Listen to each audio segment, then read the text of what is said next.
Being very entitled and controlling, narcissists have no difficulty stepping all over your personal boundaries. So that's why I put together an extensive video class called This Is Me. It has 25 videos, written documents, guided questions. I'm going to teach you how to have healthy boundaries. There's a link below, and I hope you'll find it to be quite therapeutic.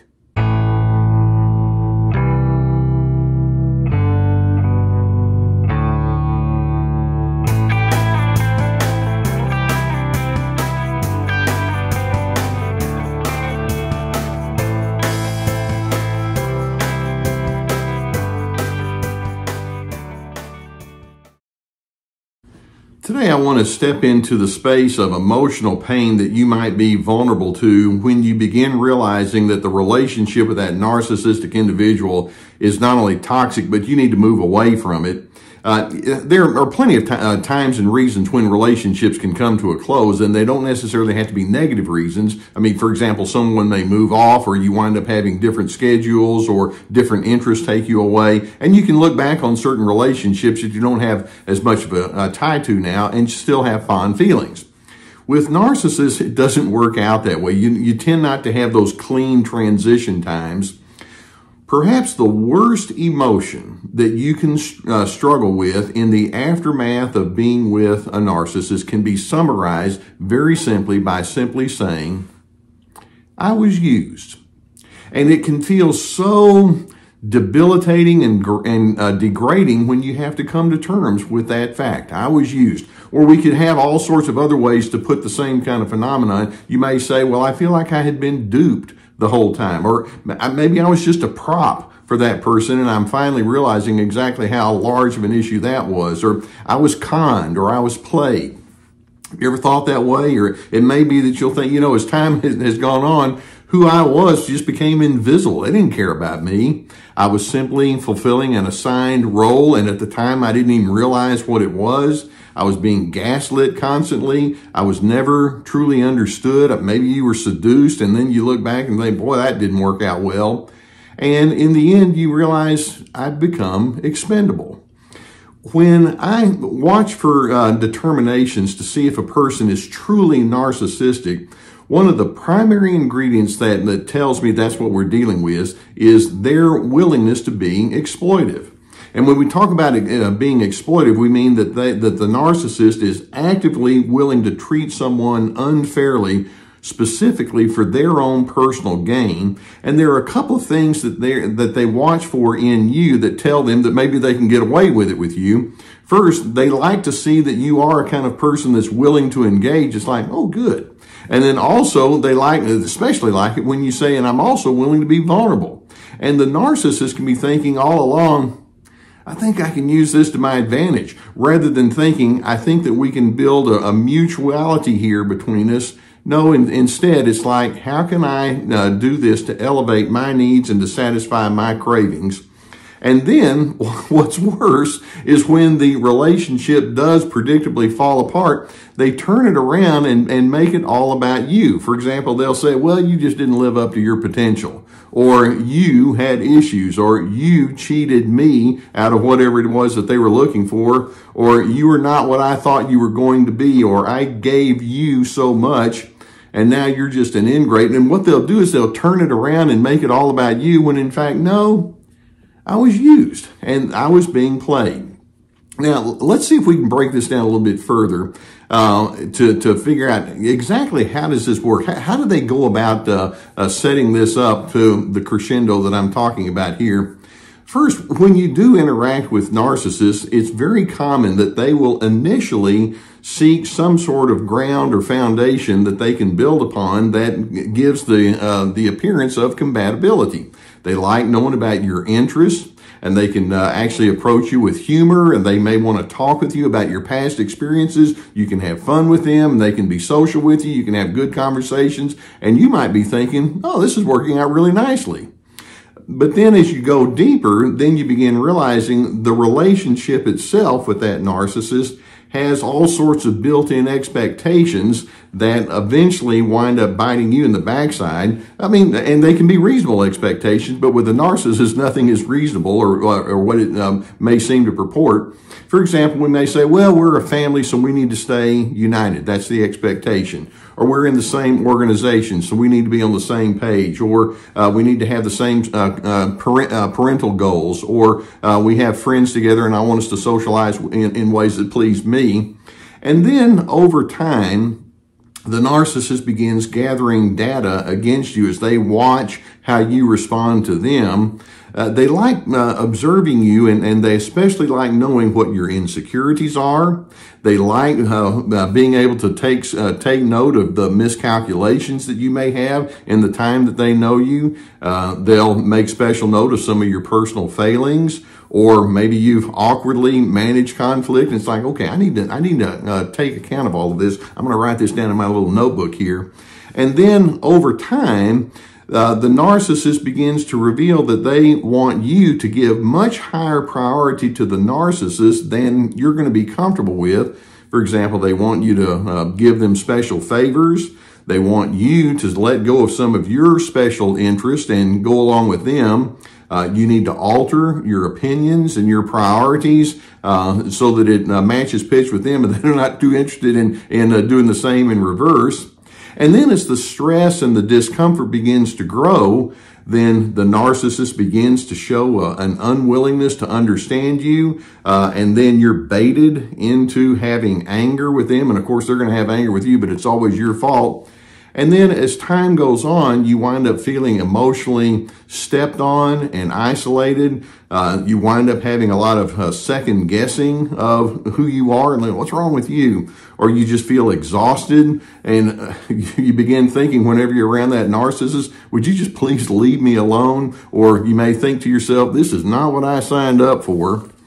That's what I mean when I say it can start out where you have high hopes, but over time you begin realizing, no, there was something else going on behind the scenes that I didn't really see right away. I was used. How does this happen? Now, there's a strange phenomenon that's actually a compliment to you that perhaps can explain how you wound up in this position. And that is, there's a backward compliment that the narcissist is actually giving to you. The compliment is, you're somebody that has a certain appeal. Now, there's something about you that's desirable. Thank you. And you're thinking, well, okay, they're going to butter me up. Hey, maybe I am a nice person. They want you to believe that. But then when we look further, we realize, well, actually, the narcissist is operating with an empty internal frame of reference. They don't have a real good idea of who they are from the inside out with respect to what it takes to have meaning, or how we're going to build a mutually successful relationship. Basically, they're looking for artificial external props to make them feel good, and that's where you come in. That's the using part. And you can see that the more they want to control you, the more they have these expectations that you will ultimately never live into. It stems from that narcissist's unresolved codependent patterns. They're very much individuals who play off of what the external world gives them. That's the beginning point of codependency. The narcissist's starting point in a relationship is, what can you do for me, as opposed to the opposite. And as I've mentioned, they approach you with no sense of mutuality. There's not a mutual respect. There's not a mutual regard. There's not a mutual loyalty. There's not a mutual curiosity. Now, they want you to give all those things to them. But again, it goes back to, this is all about me. I don't particularly care about how you're being affected in the midst of all of this. To a narcissist, relationships are little more than a game of one-upmanship. And they're certainly not interested in making heart connections, or they're certainly not interested in having relationships that's going to benefit everyone involved. Narcissists are all about power. They're all about dominance. They're all about being at the top of the heap. And then as you go deeper and deeper and you realize this is not working out, that's when you have that emotional sense that says, I have been played. I've been used. Now, I've spoken so many times to so many individuals who will say, oh yeah, that's exactly what happened to me. So where do I go from here? Let's recognize that when you eventually have this lightning or this light bulb moment, I hope that you realize you are observing a person who has an empty shell, like I say, on the inside. And so even though they may want to blame you and say that you're the problem and you're the reason the relationships comes apart, it's important for you to realize this would have happened no matter who was in front of them, because that's what they bring to the equation, and they don't have the relationship skills. They want to make you feel like you're the bad person. I mean, let's just be real logical here. Who in good conscience would approach a relationship with someone like yourself and think, well, what I'm going to do is I'm going to use you and use you and use you up as much as I can, and then I'm willing to toss it all away. I'm willing to walk, and by the way, I'm going to throw mud on you as I step out away from the relationship. That's what you're dealing with. And so I know that you can have a lot of emotional strain and turmoil and hurt that comes along with this emotion of feeling used. But I'm hoping you can see as this becomes more and more clear to you, this is part of your education, knowing how bankrupt that narcissist is from the inside out, knowing how they want to exploit you, and then when they're done, they'll push you away. It's like, good to know. I'm going to make sure that as I begin recognizing a person's desires in those directions, I am not going to let myself be someone else's prop. And the best way to respond to that is to be true to who you are. And when the narcissist says, hey, come on, I've got these requirements of you, it's like, well, I'll go along with you as long as it suits what I believe is wisest and best, but I'm not going to be anybody's prop. That's not how I approach relationships. Now, I hope that videos such as this can give you some good awareness of what you're up against, and I know it can feel frustrating and painful as you're trying to sift it through, but I'm hoping that as you watch more videos, you're going to have more and more clarity. If you've not already hit the subscribe button, I would encourage you to do so. Hit the like button too, that'll help us. If there are times when you are dealing with something like this, when you say, I have a desire to seek out some therapy, and I strongly encourage that. Obviously, I'm a therapist.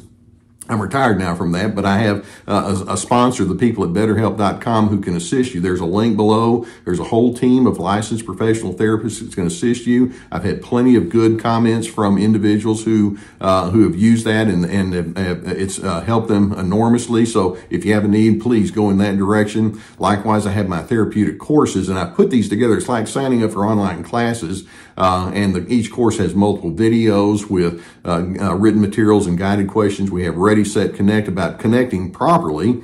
This is me about having your boundaries free to be, finding yourself despite the controllers. I have my webinars that I presented. Now they're still available for purchase there.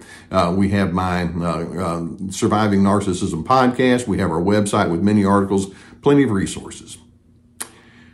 I've been used. That's one of the most frustrating things to have to say, but I'm hoping that when you say that, it's like, well, what I'm going to do is I'm going to take the very best of who I am, and I'm going to reconfigure my sense of boundaries so that I can live into what I believe is wisest and best, as opposed to filtering it through the narcissist who has nothing more than that exploitive nature. And in doing so, I hope that it does actually establish you to be a person of DRC, dignity, respect, and civility, because at least in my mind, that's the path that we can go on so that we can find our place of peace.